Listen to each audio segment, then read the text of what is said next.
I'm Robert Evans, and this is not an episode of Behind the Bastards, but it's running in plugged in to Behind the Bastards. This is an episode of Katy and Cody and I talking about the second set of Democratic debates as a prelude for our election year podcast, which will be a fun weekly podcast about the worst year of all of our lives, and with a title vaguely similar to that. Yeah. So title's still in flux, but it's going to be something like that. It's going to be really good. it's going to be great. It's going to be better than the year. It is going to be better than the year. Damn sure. Anyway, here's the podcast. I have been on a lot of planes. Robert literally got off a plane and then drove to the office to drop off his stuff and then drove to my house. And I don't know, when was the last time you slept? Well, other than my couch briefly. The last time I had a full night's sleep was in Iraq, so it's been a minute. Tasty. Yeah. I mean, I have so many questions about that, but that's not what we're here for tonight. Right. And We're here to talk about the debates. politics. Politics, American yes. politics. Sweet, The best kind hot, of politics. sexy, moist, Ew, you had oily, me. Yeah, worse. Oh, you made wiry, you make it. gristle-filled Well, I like politics. I'm okay with the word moist, but not when used in the sexual connotation. Like, I think moist is a perfectly wonderful word to use when talking about cake. Yeah, cake, chicken. Well, sure. But I think in chicken. the context of the other words I was saying, we were all picturing kind of Joe Biden's waddle. Sure. Was that what was in y'all's head? Oh, yeah. When you said I'm- moist? I'm almost always thinking of Joe No, it was Biden when. Waddle. Yeah.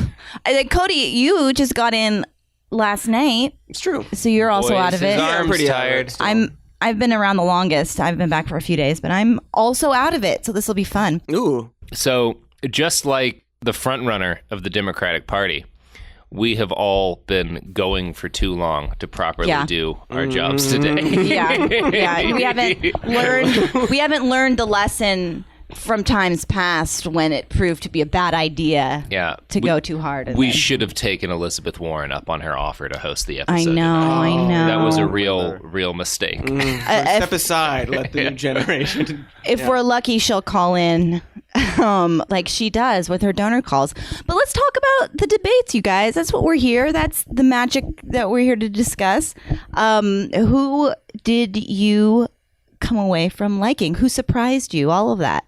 I mean, Cory Booker had some great moments. Honestly, Yeah, truly. Not a big Cory Booker fan, but he had some really solid. He's a good debater. He Yeah. surprised me tonight. I was really impressed with him Yeah. all evening long. I guess I wasn't. I mean, loved what Janesley said about climate I like change. Inslee a lot. I'm glad he's doing what he's doing. I think if he wasn't there, they wouldn't have talked about climate change nearly enough. No. Yeah. In some cases, probably not at all. I think of all of the people on that stage, he might be the only one doing like a kind of noble thing, which is just like, well, I'm just going to get up there and shout about Yeah. how the planet's Yeah. dying. Yeah, absolutely. Yeah, a more focused Mike Gravel. Yeah. Like, he knows that he's not winning. He's there No. to Yeah. specifically talk about something and talk about it well. And maybe just and swinging hold for a position in the cabinet so he can Yeah. actually do that work. hold people to task. Yeah, you know, right. like yeah, I would love to see him in the cabinet. Here's what I was frustrated by with the climate change conversations, and that would be the moderators. I mean, I guess I was frustrated with terrible them throughout the moderators. whole thing, but specifically with climate change, this is important. And you're up there interrupting people halfway through how they're actually explaining what they're planning to do. It makes me crazy. I think Yeah. in 2023, before the next election, if there are more elections, we need to have an election to decide who's going to moderate the future fucking debates. Because zero of the people they've brought forward to so far have been any good at it. Not very good. Not very good. No. Really frustrating to watch in general. It's not hard. No. Just ask them questions. And then if you have to re-ask the question, which they did a few times. Yeah, they followed up But also, somewhat. like, I don't know, there were a few times, more so last night, I think tonight maybe, of, I keep thinking of this moment where someone said something specific about Elizabeth Warren, and she was like, she literally like raised her hand, like she was in school, like, I need to like respond to that. That's not true. I need to respond. She kept saying that, and they would not let her do it. They did a couple times, but yeah, no, I agree with you completely. It's frustrating, especially since it takes like a good 15 minutes to even get the show started, and they always end 15 minutes early, so it's not really a 3-hour debate. And there's 22 people. Yeah. There's- They also go a lot to like they'll go to Yang Way too much. I think it's frustrating when they go to people like Yang and like even Inslee, and they give them like 15 seconds. They you can tell that they have way less time to even respond or answer direct questions. That's frustrating too. Like if you're gonna have 20 people on stage, give them the time that they need. You know? Yeah. I do agree. Who else impressed you in a surprising way? In a surprising way. Well, okay, so let's talk about Marianne Williamson, maybe. All right, let's talk about. Because I tweeted about this. I don't think anybody thinks that I would vote for her. I do not consider her a serious candidate. I have great issues with things she's said and done in the past, but I did appreciate a lot of the stuff she said up there. The least important of which was her specifically saying, like, I'm starting to think that some of you people on stage aren't actually Democrats. And I was like, yeah. I think that was really important to say. I'm glad someone actually said that. Well, I mean, I think it is. So I liked that. But you guys have been talking about some of the conversation online about Marianne Williamson. So let's dig into that for a minute. I mean, our conversation started with me saying I could see her winning. Yeah. Just because I couldn't see Trump winning, and kind of looked at him with the same sort of mirth that I was initially looking at Marianne Williamson with, and I don't want to. I hope that doesn't happen. She's not like polling as well as he is, which you pointed out, Katy, but like he polled really well early on. She's reaching out for the same, like the mirror images of the parts of the liberal psyche that Trump was reaching out, of the conservative psyche. Like on the right, it's like outright fascism that he was pulling from, and on the left, it's space woo or bullshit, which is like the left-wing equivalent of the right's genocide. Right. She's got this populist definitely message. Especially when she ends with, I'm the only one that can bring that this was vision. Not great, yeah. Constant cryptic references to healthcare. Yeah. Where she's not saying what she thinks. Yeah, there's which some is that vagueness crystals to can the way do it. she's talking about, right, and just sort of positive thinking. And like there's, something can be said for the value of positive thinking. Not much. But that's not why we're here, and not much. And from what I gather, most of her career, there is a grifting aspect to it. Yeah. And part of being a grifter is that some of the stuff you say is really true, which is why it resonates so much. And that's why sometimes during the debate last night, I was like, fuck yeah.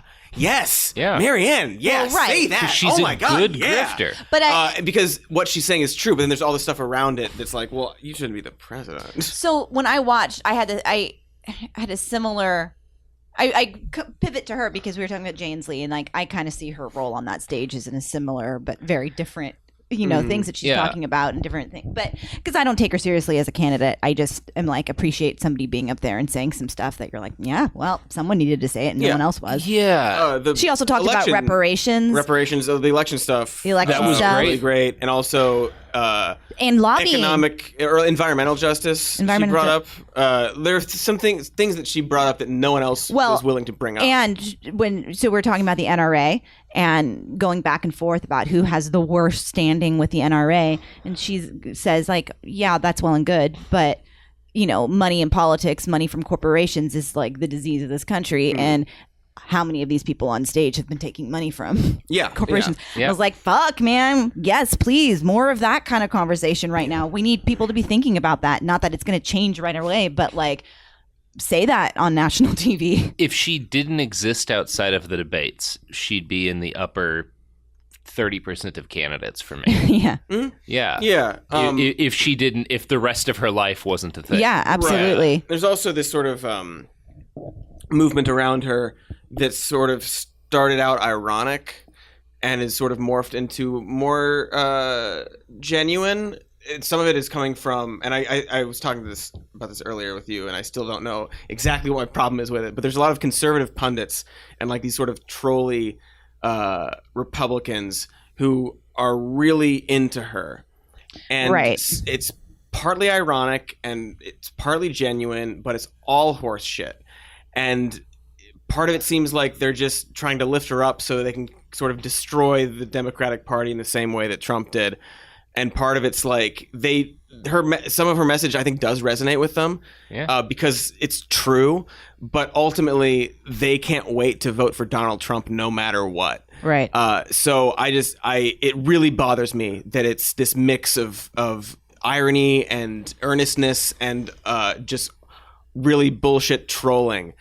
And it's going to happen more and more, and I want it to. It really bothers me. It's mostly trolling. It mostly is trolling, but it's there. And I think the primary person she's going to cannibalize votes from is Andrew Yang, because I think there's kind of the same candidate, like different shades of the same candidate. They're talking about the same kind of problems like the deep-rooted problems. And like Andrew Yang, like a lot of his early support was like a mix of kids wanting to just be able to like play video games and live on $1,000 a month, and thinking the name Yang was funny. Yeah, right. Gang. Yeah. Yang Gang. Perfect. There you go. Like, I'm on board. Yeah, Marianne and her orb core. Yeah, the orb core. Yeah. So I don't know, but like what scares me about the ironic following is that it has become real before. Yeah. Which is why we have the president we have. And it's important to acknowledge it right now. All she has to do is stay this good at the grift for 6 to 7 months, and it's theoretically possible that she could pick up enough of a head of steam that there would be a point of no return at which we all find ourselves in the situation that like the few sane Republicans found themselves in 2016 of going like, oh my God, we can't stop this. And again, she hasn't picked up I don't think the votes yet. I doubt it, I just am so worried after 2016 that I won't say it's impossible. Yeah, I think I see a lot of that, and I don't think there's a need to worry. I think it's good to have her there to say the things that she's saying, because maybe some of the more legitimate candidates will pick it up and be like, oh, actually, oh yeah, she's right. I think that too now. But like, Trump definitely was polling way better, was way more popular beforehand. Yeah. And that field, if you think about the Republican field in 2016, 2015, it was pretty abysmal. Like, the other person was Ted Cruz. Sure. And they're actually like viable candidates. Don't forget Jeb. I have not forgotten Jeb. None of us have forgotten Jeb. We were frequently comparing candidates on stage to Jeb this evening. Jeb. Never there are a lot forget. of Jebs up there. There's a lot of Jebs. There's Hickenlooper Jeb. Delaney Jeb. Oh yeah. Michael Bennett. Michael Bennett, the guy whose name I forget every time. The other guy that's not Mike Bennett. Already forgot it. That's not. Nope. Yeah, the guy. I don't got it. You know the guy. There were too many white people last night to keep track of. Good thing Inslee put his glasses on. I mean, seriously, he put those glasses on to distinguish himself from all the other white men. But aside from them, there are actual candidates up there that people gravitate towards way more than they would accidentally, sort of, because they're real. You know. All right. Well, I want to say right now my most important takeaway from the night, which is my realization that both Inslee and Andrew Yang have the same rough silhouette of a human-shaped thumb. They're both shaped like thumbs. They're both thumb men. Incredibly important. And thank you for being brave enough to thank you. Share that with us. Thank you for praising my bravery. This is going to be in the archives of America. Yeah. This is for posterity, y'all. I want to talk about some more about CNN, but specifically... So last night, obviously, it was a gang up on Biden, but that was mostly tonight. It was tonight. That's what I mean, and that was mostly generated from people on stage. Oh God, coming not to fuck around. But last night, so many of the questions that came to the candidates were attacking Bernie. The moderators. They were like. Elizabeth Warren, you're a capitalist. Does that make you a safer choice than Bernie? Or like, do you think that America's ready for? Do you think like the idea of socialism makes people afraid of Sanders? What do you think about Sanders' plan to go to all electric cars? And even tonight, there was questions about Sanders, and that made me so angry.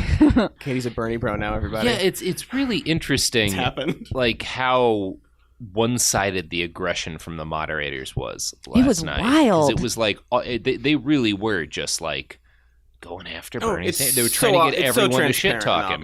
And it's I'm glad people didn't seem to take the bait, because it's not really super dangerous at this stage to alienate Bernie Sanders support. And they still like disagreed and there were some scuffles, but like the framing was really frustrating.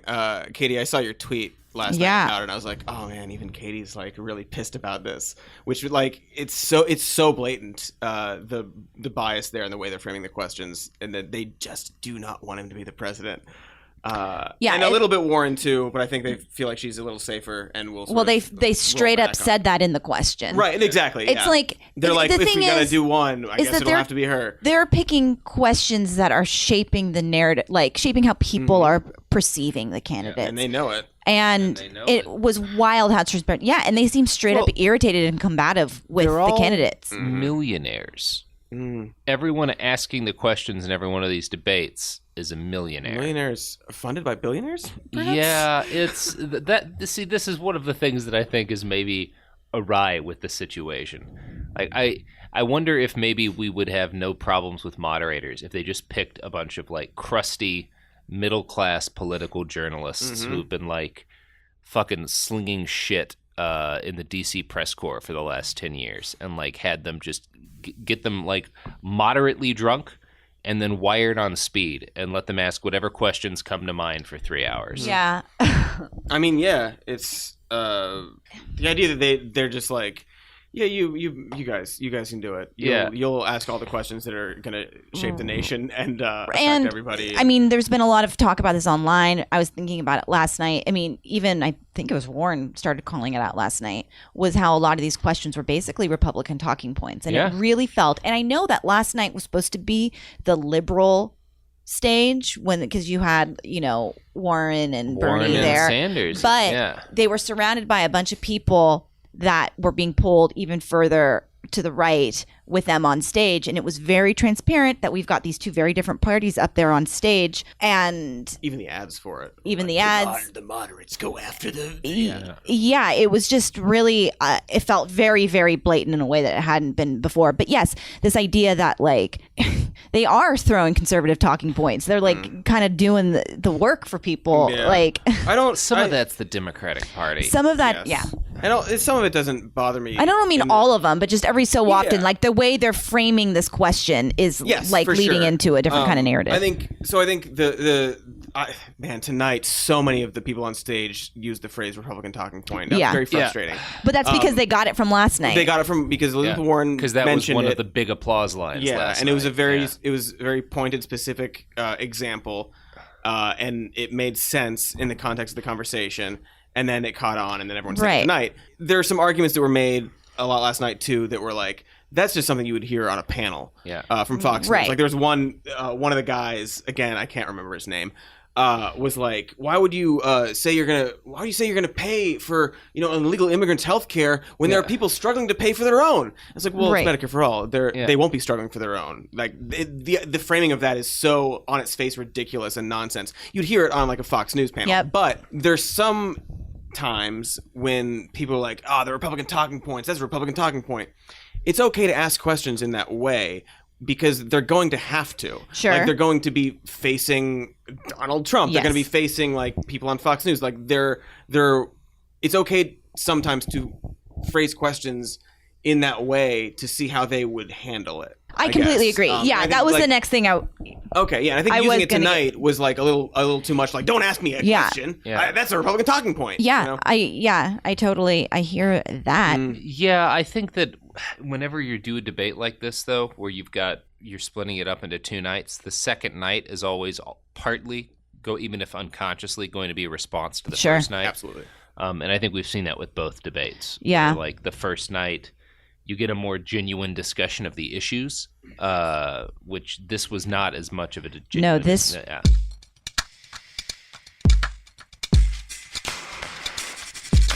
This was an attack show tonight. Oh, yeah. I did love all of the Joe Biden throwdown. We can talk about some of that. What were your best Biden throwdown moments? I mean, there's lots of other stuff I want to talk to that is more important. But go easy on me at the beginning. Yeah, that was sad. It was like, Joe, you've been in this game, 50 years? Yeah. You know that's not how it works. Right. Come on, you can't. That's not.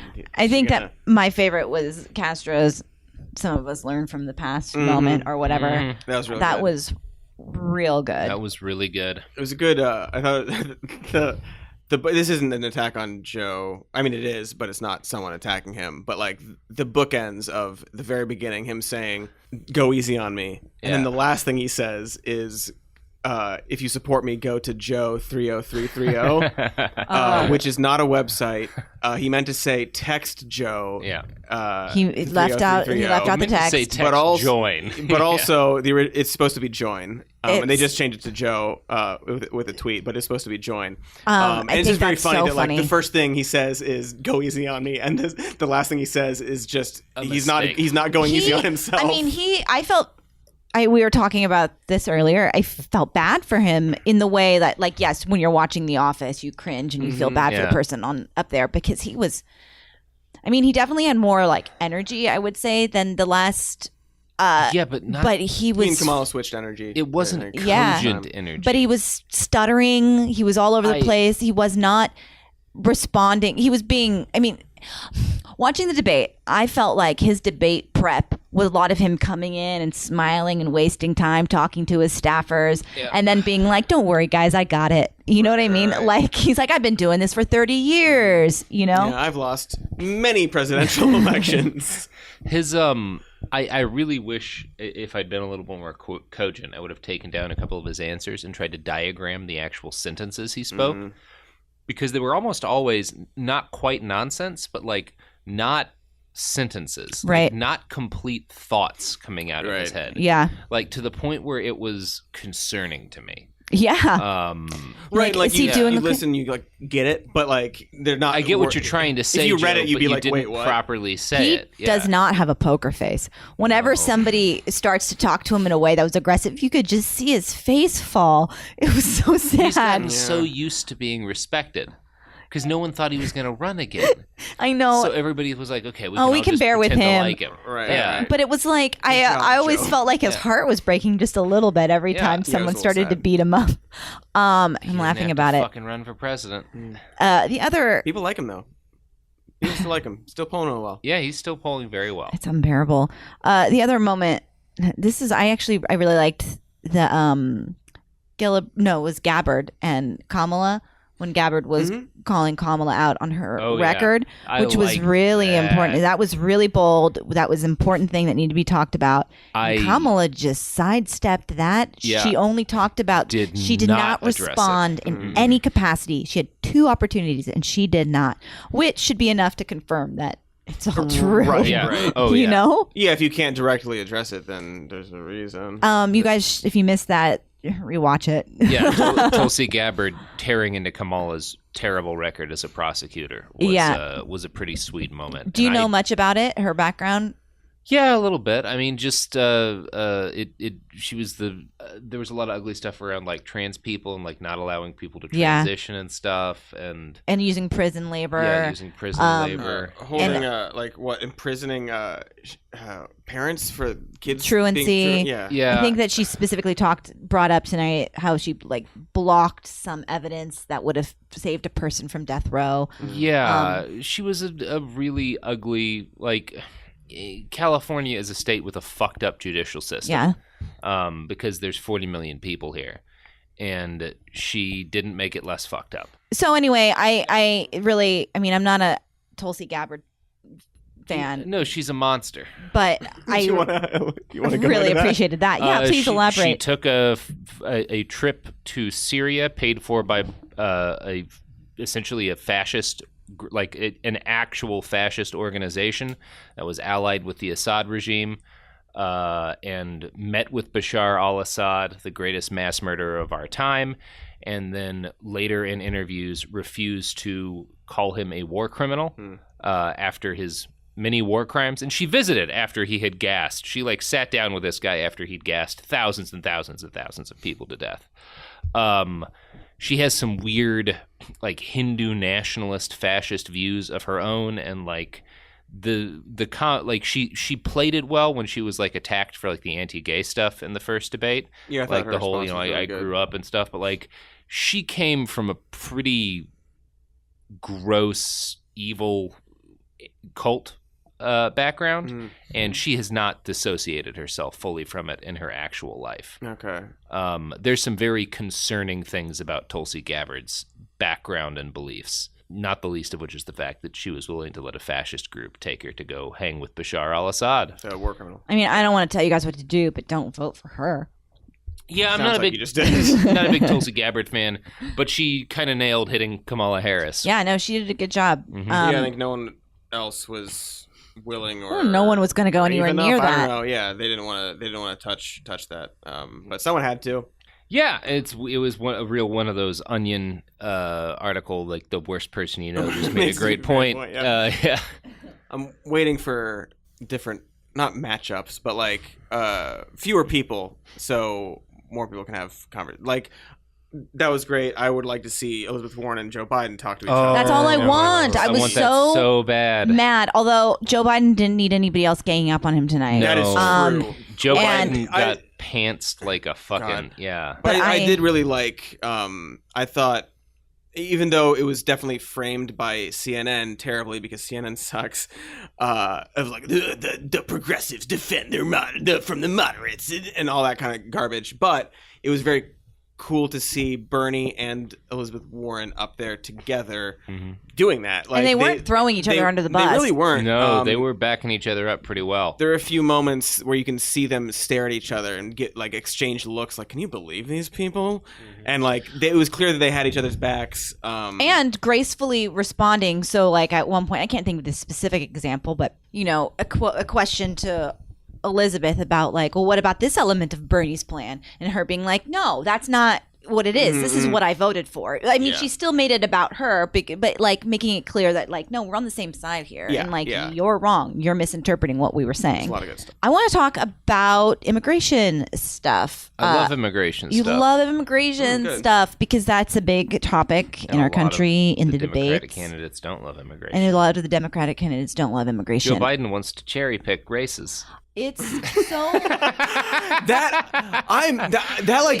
Wait, breezed what? by, and I was like, wait, did he just say we cherry pick like different cultures? That's what makes And, us like, strong, Cody. unbelievable. Is God, our that was- racial cherry picking? That was bonkers, and like, Anyone with a PhD gets an automatic green card. I am so frustrated and appalled by the amount of people on that stage that just said we need a new president in office, and that'll fix the kids in cages. Like, no, you're missing the entire point. You are not that stupid.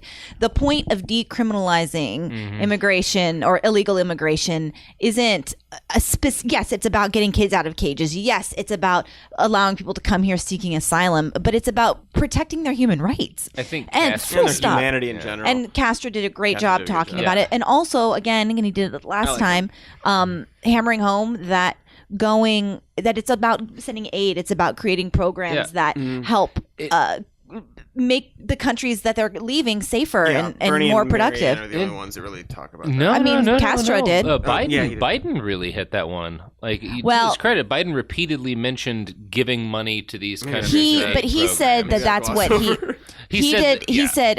He said that we did give. He was defending himself. We gave a lot of money, but like, also, I don't. Like, that's great. I want to know how that money is spent. It's not just about, because we look at Puerto Rico. Obviously, that's a part of our country, technically, although they can't vote for president, they don't have representation, but giving money, and like then it's mismanaged within that local government. So it's not just about that, unfortunately, in my perspective, and I'm hoping that's not too naive, but like I need to hear people saying more specific. So him saying, we did a good job, we gave them money, actually doesn't cut it for me.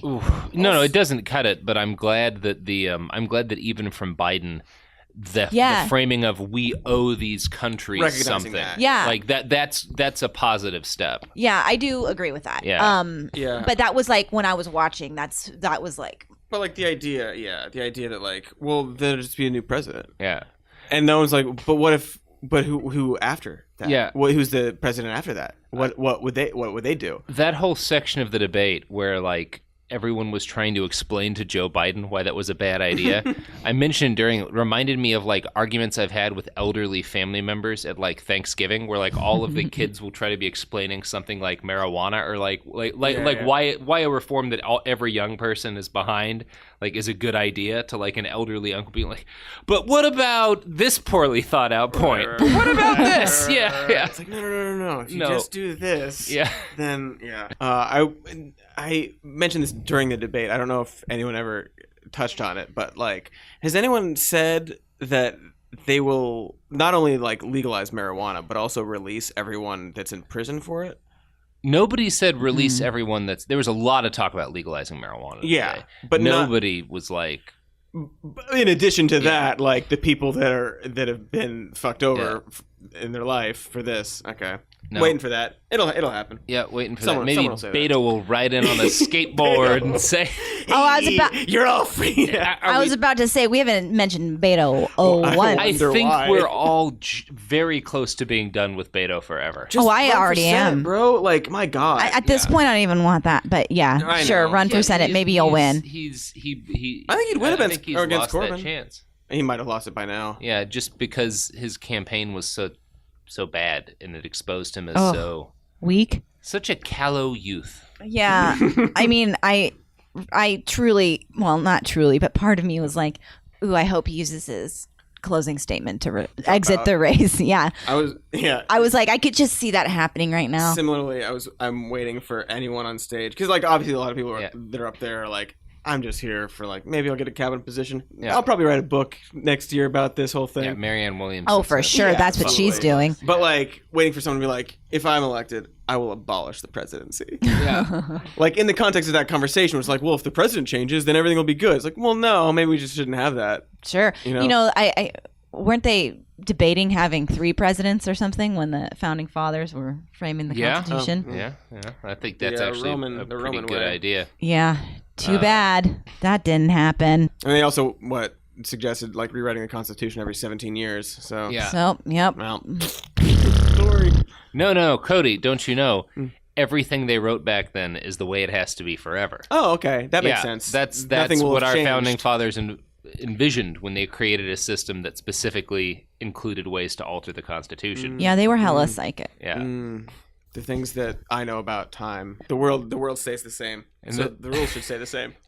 The thing that I know about the founding fathers is that they all agreed 100% on everything that they did. They agreed with everything. They didn't have any bad ideas. They were all really good people, all too. really good people with the same attitudes towards the rights of human beings and who counted as a human being. Yeah, I love that about them. I love that. I like how the best idea for a government was thought up a few hundred years ago. Mm-hmm. That's it. That's it. We're done. Was thought up by people who didn't know how to make sure the water they drank didn't make them poop themselves to death. And who statistically a significant amount of these guys died from pooping themselves to death. Like, probably at least like a third of our founding. There were a lot of dumb questions in both nights. And so Bernie thinks this. Why is that insane and evil? Yeah. I jotted down tonight. I don't know why. In hindsight, maybe it's not as dumb, but I rolled my eyes. It's like, who's the best candidate to heal the racial divide in America? Because I don't think that a single candidate can do that. I don't. It just was like such an inane like.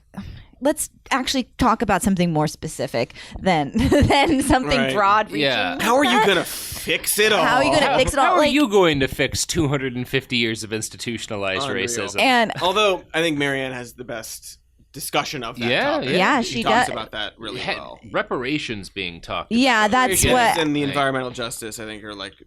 Because my next question was like, this is dumb, but who do you guys think? But yeah, Marianne, I liked how Gillibrand was like, so she was. I'm an intersectional feminist. I'm not gonna. I don't think like Senator Booker and Harris that like they should have the responsibility to do this. If I'm elected president, I'll explain to all the white women why they have privilege. And it's like I was like, but aren't you saying that you should do it because you're white? Well, she's saying like she says that she doesn't want.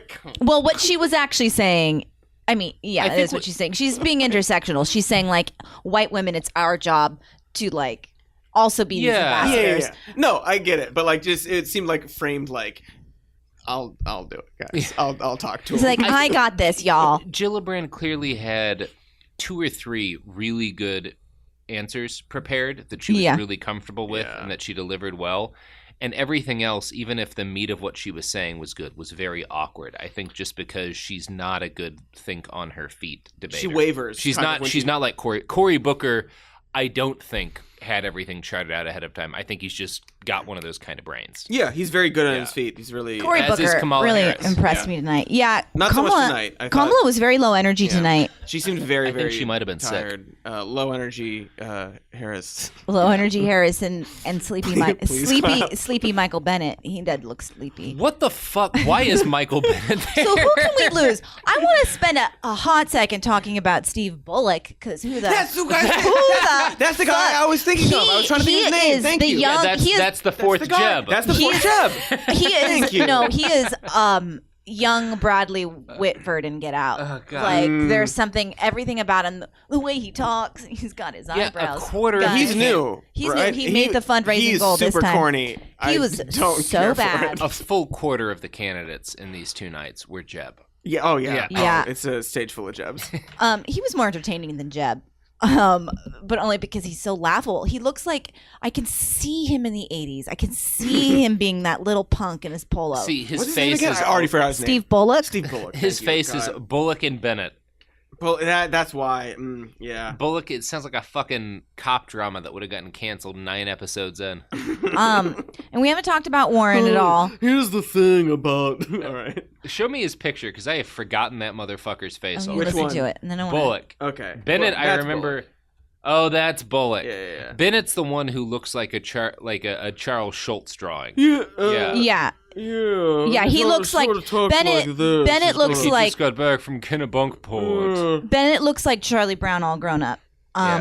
Yeah. Sadder. His yacht shoes. It looks like Charlie Brown who never got over Snoopy's death and hasn't been able to pet another dog since. Snoopy died?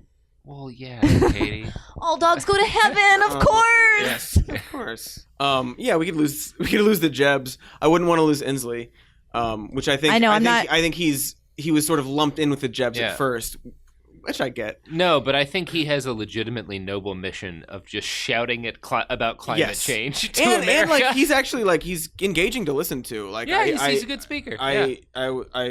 I wouldn't put him in the class of Jeb for many reasons. Had some good stuff to say about white nationalism and the threats therein, which, as the governor of Washington, he fucking ought to. Yeah, he should. Yeah, he'd probably be a little familiar with that.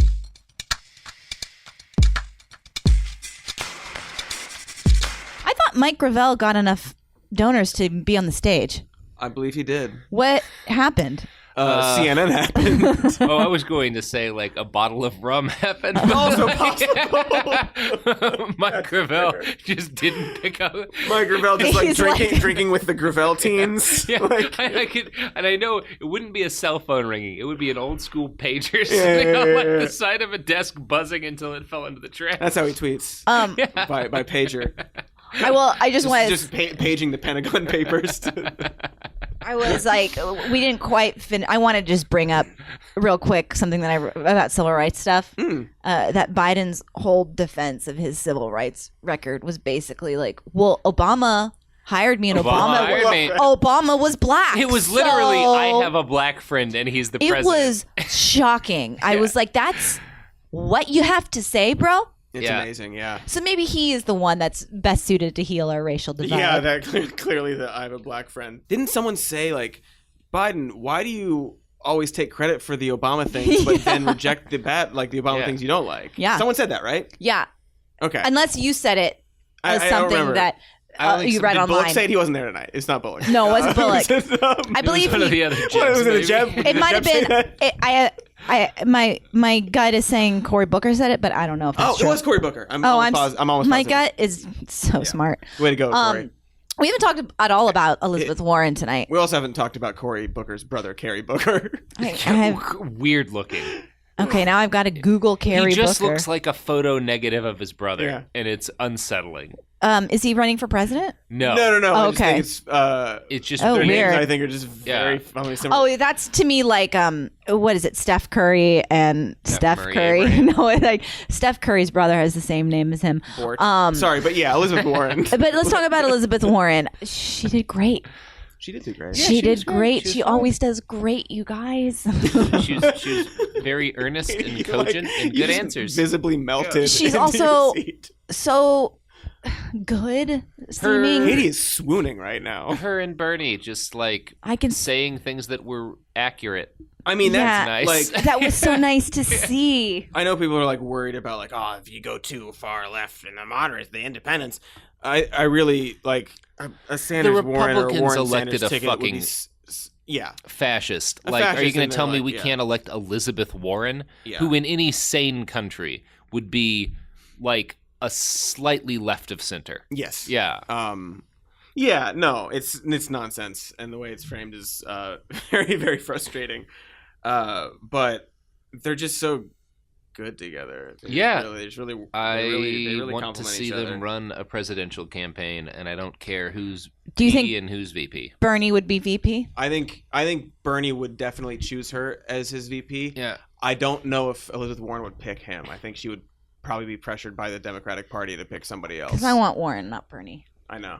I'm fine either way, as long I'd as be fine either way. as long as one of them is the presidential nominee. Like, I don't know, I'd be fine with Castro as a presidential nominee and fucking Sanders or Warren as his VP too. Like, I could maybe see- that's the smarter play. I don't know. Oh, for me it would be I could see Castro being VP. I don't see him as president. I think he might be a fucking hell of a barnstormer.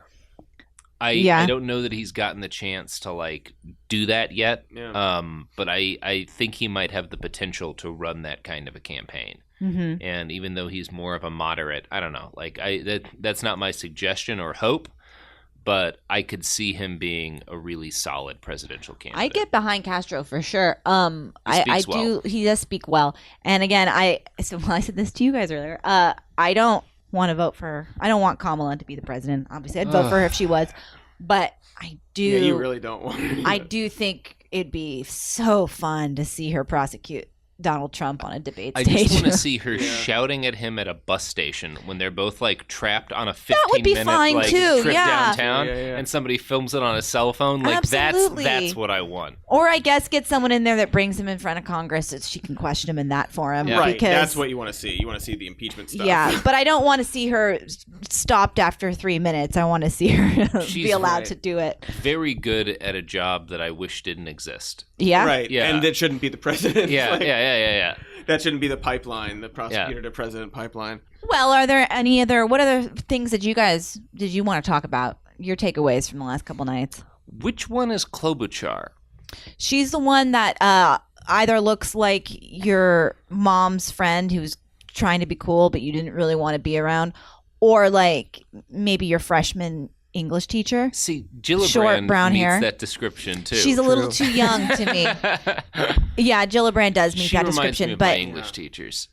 Yes, she does, she reminds me of a senior AP English teacher. You're right. She is the person who would like walk you through the Scarlet Letter. And then when you don't turn something in on time, she'd be like, "I'm just so disappointed in you," And you'd feel bad. and you would feel But also, so bad. you still wouldn't read Nathaniel Hawthorne. No, you wouldn't. And then you see her over summer at like a liquor store, and Yeah. you're like, "Fuck, that's so sad." And she's just buying one enormous bottle of vodka. yeah. Oh, Yeah. I was gonna say like rosé, but sure, vodka. Yeah, no, I think she's the hard drinking kind of English teacher. A bottle of rosé, a bottle of vodka, you pour it in a Mix cup, them and then you together. have a night. Put it in the coconut and mix Just it all sitting, up. like, Sitting Summer, there baby. watching That Jeopardy. famous song, get the rosé and your And vodka. now you and know it put was in there. written about Yeah. Kristen Gillibrand, Mm-hmm. presidential nominee. Real quick, just speak. We're mentioning teachers, talking about teachers, and I don't want to pass this by because she said it in passing during the debate. Elizabeth Warren was talking about how she always wanted to be a teacher, and I just want only teachers and nurses to be Yeah. like, Yes. to lead the country. Like teachers, nurses, and ER doctors. Yeah, they're just and knowing. I think a lot of ER doctors have a drug problem. That's fine. FDR was drunk the whole of World War II.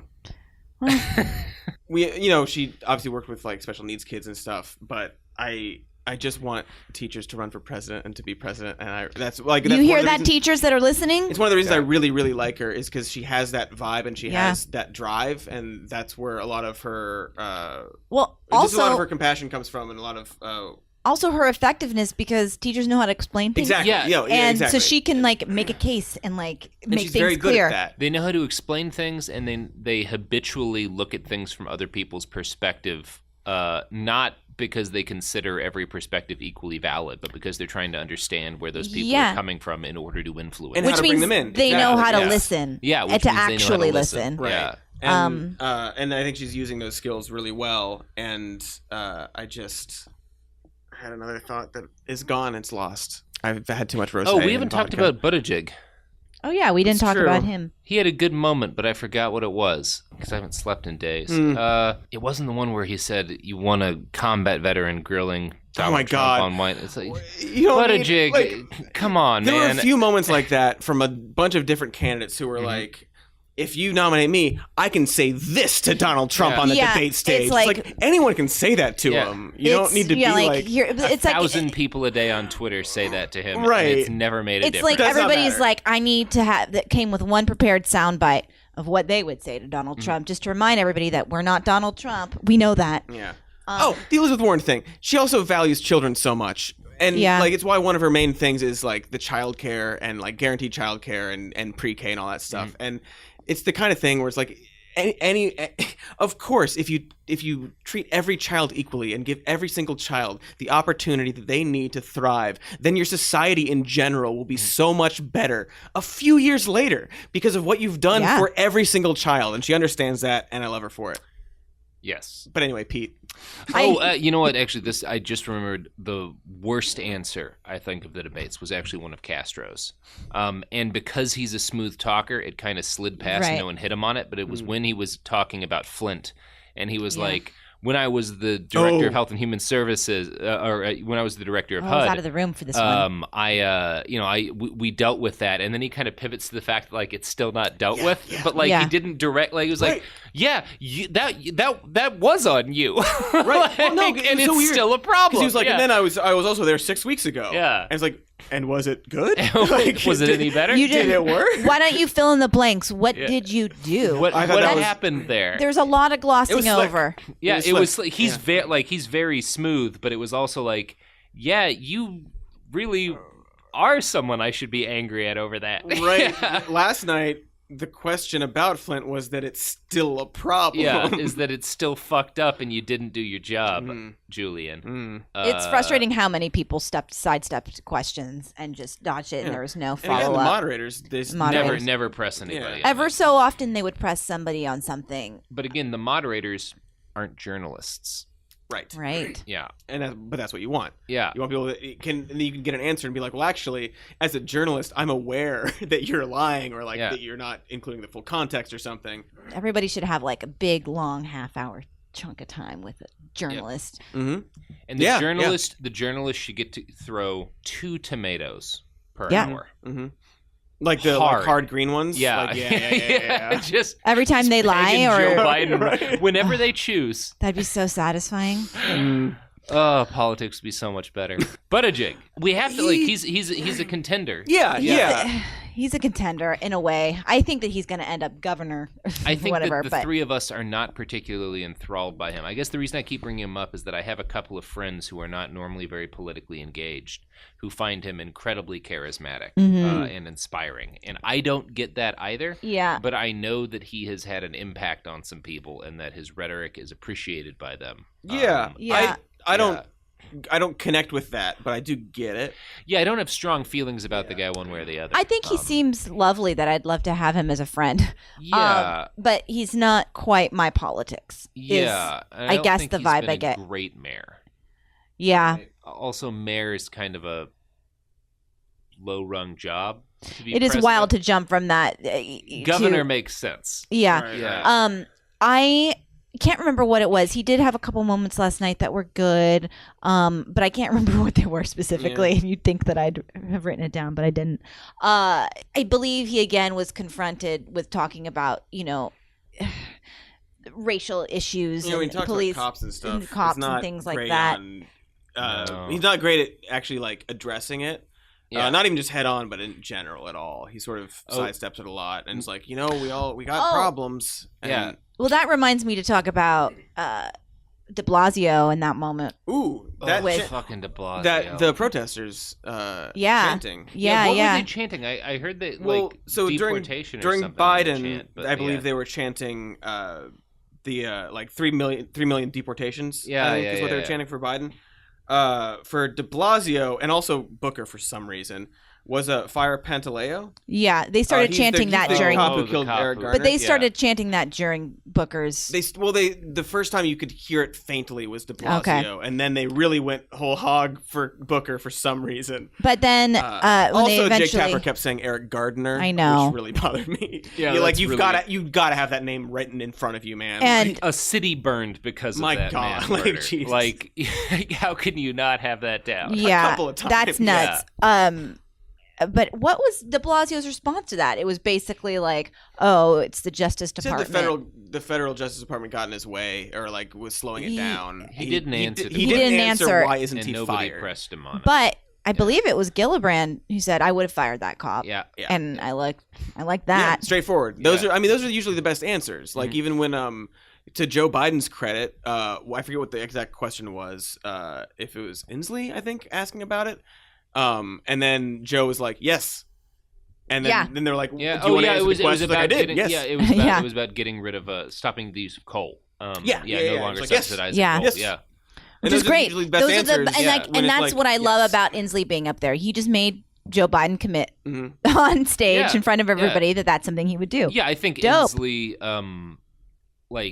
justified his run for president with For sure. Yeah, with that moment, if Yeah. nothing else. Yeah. Who do you want to see gone before the next debate? Oh, Williamson, Yang. Yeah, I don't need the Jebs. Beto. Yeah, we can get rid of all the Bullock. Jebs. Jebs, I don't mind. So like, I don't know. It's frustrating because like the Williamsons and like Yang, the things they're talking about, I think are issues that are important to talk about. And if they're not there, no one is. I think we've gotten all we can get out of them. Yeah, that's Probably. the other. And anything else the other would end just of be it. toxicity. And then Yeah. it's like, okay, at this point, we're risking getting into something dangerous Yeah, happening. We're going to well- get the political equivalent of toxic shock syndrome if we let them sit in there any So like, longer. here's a pitch though. So like, these are people who I'm like, every time you speak, you're saying something that's important that people need to hear.